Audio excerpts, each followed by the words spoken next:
Hello and welcome to another Board Crazy review. I am D. I am joined as ever by... You're joined by Will. I was an extra in Season 4, Episode 7 of Doc Martin, but also an extra in Season 7, Episode 6 of NCIS. They were reviewing The Walking Dead Something to Fear card game. Yes, that's not the shortest title. That's the entire name right there. You can check out the gameplay video, which should be linked to probably in the description below. It might even be in the sidebar you can click on if you want to watch that first, so you get some context for this game. But if you don't want to watch that, you can still. We're going to run my introduction to the game from that video, so that you have a little understanding of how the game works. There will be a timestamp listed, which you can click to if you want to skip that. However, here that goes. The Walking Dead Something to Fear is a game for 2 to 6 players, designed by Derek and Lizzy Funkhouser and published by Skybound Games. The game features both cooperative and competitive gameplay, as players must work together to survive, but only one will be crowned the winner.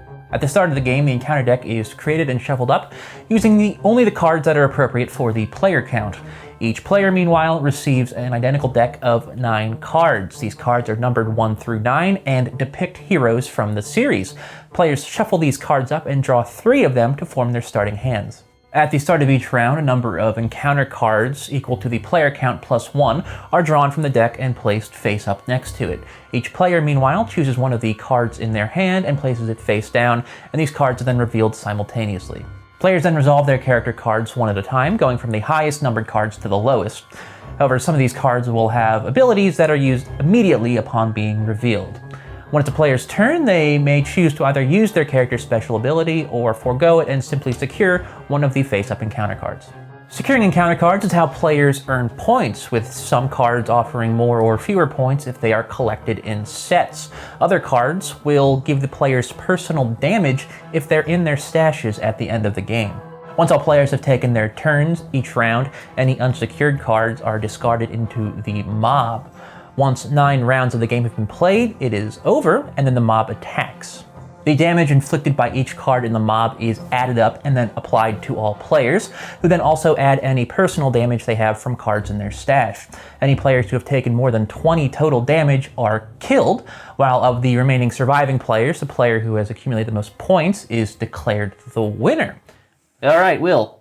The Walking Dead, Something to Fear card game. It's a card game about The Walking Dead. So, it looks kind of like a board game from the outside. It's a very misleading package. Yeah. What's that? It's a couple decks of cards. It's a card game. Nothing hidden under there. It's a card game. Yes. We'll touch on this later, I think. But let's start with the game itself, how it plays, what we like, what we don't like about it. I guess we should start with maybe the game's main hook, if you will, which I think, at least in my opinion, which is the combination of both cooperative and competitive gameplay. Yes. It is something that I feel like I think it's thematically a pretty smart choice. My personal opinion on this matter is that while it is a good idea and it's almost something I'm quite fond of, I feel like it skews too heavily in one direction, which is to say I feel like it encourages selfishness too much and doesn't reward selflessness at all or working with the group. Yeah. Or very little, at least. It might a little bit, in the sense that you will maybe survive when you wouldn't have otherwise. Other than, because you're building up your own personal stash, which is how you're going to score, but you need to be able to get to scoring first, which means you can't accumulate 20 or more of those, bad points, whatever you want to call them, damage points. And then you have the mob, right? And you're all trying... Basically, that's where the cooperative element comes in. Yeah. Is you're all trying to manage the mob so it doesn't get so powerful that you all lose in the end. I do like the mob. It's a good idea. I think it's probably the only thing the game actually has that really enforces any sort of cooperation. That's what I was going to say. Yeah. So I get what you're saying in that at first it sort of seems like it's going to be a cooperative, semi-cooperative effort, but it's really not, because it's even selfish to control the mob. Because you're not doing it for the good of the group. You're just doing it so that you can score your points at the end of the game. Yeah, you're always working for yourself. But I think, I see, personally, it doesn't bother me. Because I didn't come into this with this, expectations that this would be one of those true blending of cooperative competitive. I expected this to be a little bit more cutthroat and to be a little bit more competitive, just given what it's based on. The Walking Dead, there's not much happiness and not much cooperation in general. Well, maybe that's where we're different, because I came at this from the other angle. I figured we would be survivors trying to work together, and that surviving is the main goal. When I learned that there was a winner, and with points, and the idea is to get the most points, I still am not entirely sure why. Maybe I feel like this game might have benefited just from being a little bit tougher. This game could have definitely been something more along the lines of like Lost Expedition, where you just go full blown into the competitive aspect of it. The cooperative aspect of it. I get what you're saying. Again, it doesn't bother me so much. I would say what bothers me, and where the game loses me in terms of its sort of semi-competitive cooperative thing, is that we're all using the same cards, just different colored back on the cards. Mm-hmm. So we're all using Rick. We're all using Michonne, who you called Michonne in the video, which bothers me. I don't watch the show. We all have Abraham and Jesus. And to me, I got Jesus right. I don't know why. There are enough characters in both the graphic novels and the show that they could have, and there are enough colonies of people that they could have had each deck be a different colony. This is you could have the Hilltop versus the, I think it's the Alexandria. I haven't watched the show in a few years, so pardon me if I'm wrong. And you could have even had like Negan's people in, and you could have had like the governor's people in, but I guess they wanted to make Negan and the governor like villain cards, even though there's multiple of them, which again sort of, I don't know. I definitely, it's definitely something I agree. Like, given the breadth of this world of The Walking Dead, between the show and the comic books and the video games, there's so much to draw on, and it feels like they only took a very small sliver of it for use. Even if they did, I can understand why they wouldn't want to have different powers for each deck with like. That's why I think they chose the same characters for each deck, because they're like, oh well, they have the same abilities. I still don't know. Still reskin them. Exactly. Exactly. It would have been nice if because there's so many characters. You just have a little bit more variety to the game. It would add. It would definitely. You would have more artwork. Yeah. It would feel more like. It would actually feel more like the universe of the game. Yeah. It's strange. Yeah, it's strange to have three Ricks. The iconic hero of the series. Mm-hmm. Working against each other, because you're not really. Yeah, it makes no sense really. It's maybe we're being a little unfair. It's a pretty enjoyable card game in the moment. Yeah, it's kind of fun. The more you think about it, that's when you start questioning, like, does it need to be a Walking Dead game, or did they get everything out of the Walking Dead IP that they could have? And that's when you're like, eh. Okay, you're kind of going through several points I want to make. Yes, I agree that this, like, the theme feels kind of like it was. They had a kind of clever little gameplay system that they thought up, and then they threw The Walking Dead because it was a good enough fit. Yeah. As opposed to something we've played recently, like the Ravensburger games, like Jaws and Horrified, where it feels like the game's been built around the IP. Also, I feel like with the encounter cards, there's also a lack of variety there. You're going to keep seeing the same ones over and over again throughout the game. Mm-hmm. I thought maybe it was a player count thing, maybe with like lower player counts, it would maybe have just different levels of cards wouldn't be used, but I think it's just the numbers, right? It's kind of ridiculous, like seeing like, oh, there's two more Negans again. Like there are other villains in this series, right? Like there's just more that I feel like could have been utilized. It gets a little stale. Which I think is maybe the problem with this game. Like, in the moment it's fine. It's not unfun or anything. No. I had a pretty good time with it, but it's not terribly memorable. Okay, yeah. So I get what you're saying in that regard, but on a positive side, the game does do a number of things fairly well. I think that take that aspect of the game, which is probably bound to bother some people, but given the game's theme, backstabbing should be kind of a thing. Sure. That is, it's really entertaining. I would say that while, sure, it's annoying that there are only 9 cards and we all have the same 9.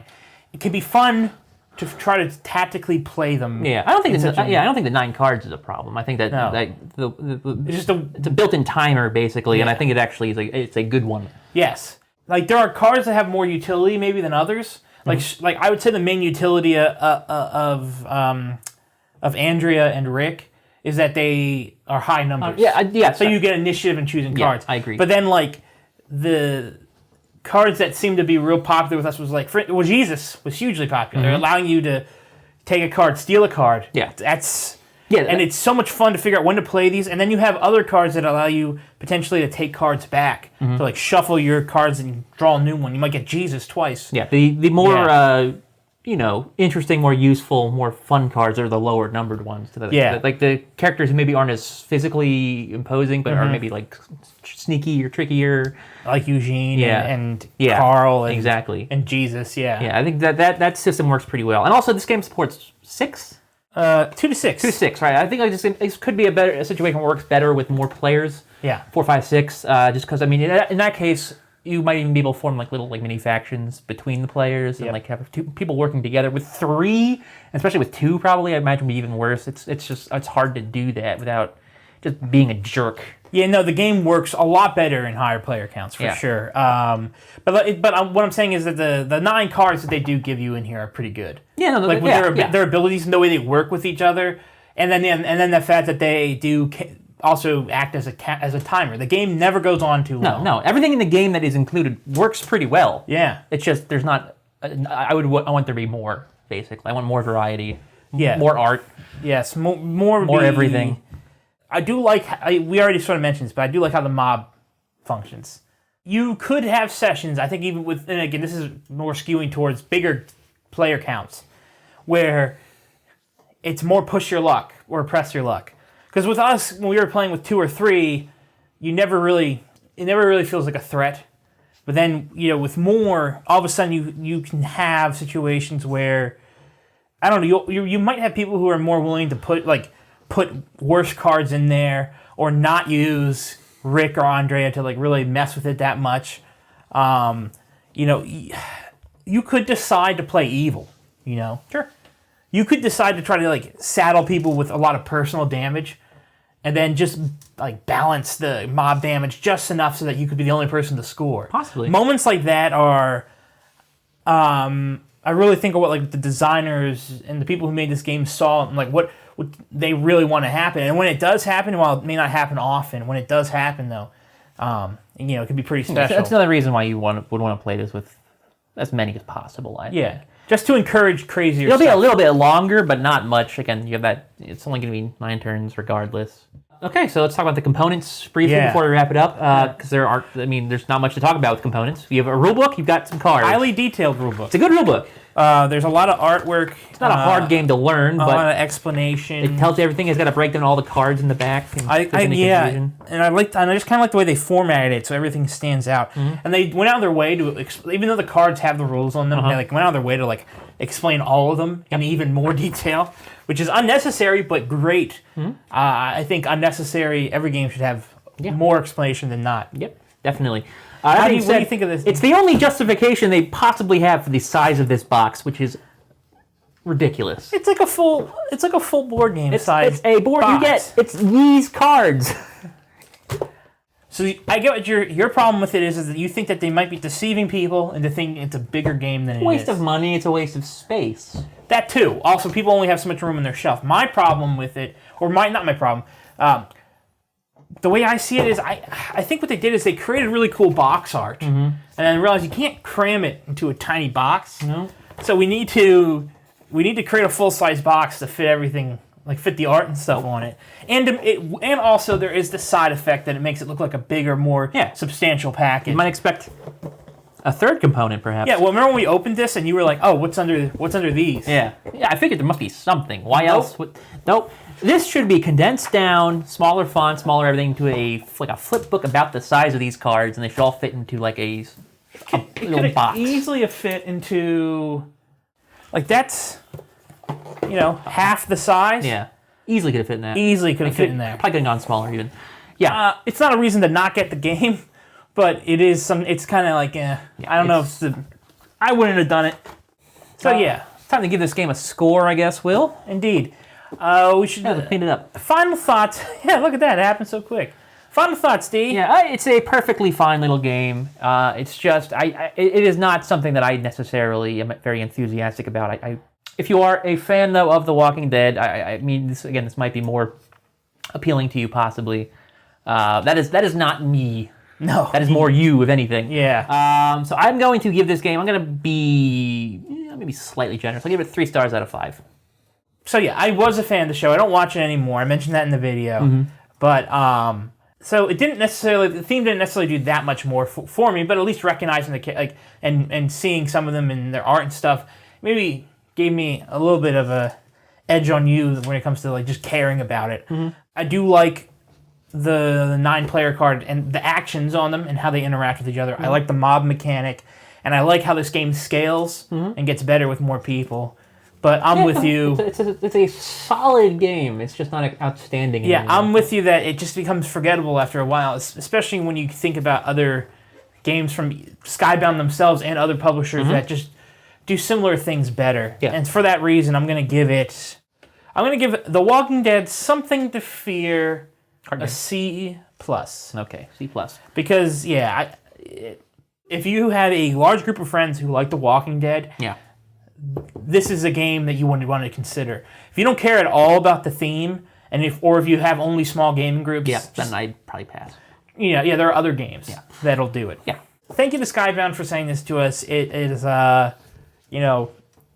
we did have fun with it, even if we maybe were a little critical of it in this review. And, after Grim Masquerade and this and seeing, there's a good amount of attention to detail. I'm looking forward to seeing, what comes from Skybound in the future, and hopefully we can get our hands on it, whether we... Well, we can. Yeah. No, I'm saying like whether we purchase it or we have it sent to us regardless banned from Skybound. Yeah, so thanks Skybound for sending this to us to check out. If you enjoyed this video, and we hope you did, you can give us a thumbs up, which is always super nice for the channel. You can also comment any thoughts you have on us, or the game, or our thoughts on the game, or where Graham is. Who knows? So, and you can subscribe to the channel if you haven't done that yet. Share the video, click the notification bell, and that's it. You can come back this Friday for our next gameplay, where we're going to get together, Will and I, to... We are going to be playing a cooperative card game this time. We are indeed. A true cooperative game. Actually cooperative this time. We will be heroes. Just you and me. Just for one day? Yeah. You didn't want to do the... And then I did it. Yeah. And now I see the disappointment. And now I kind of get it. That's my... Thank you for watching this video. Until then, everybody. Goodbye. Yes, thank you, and see you next time.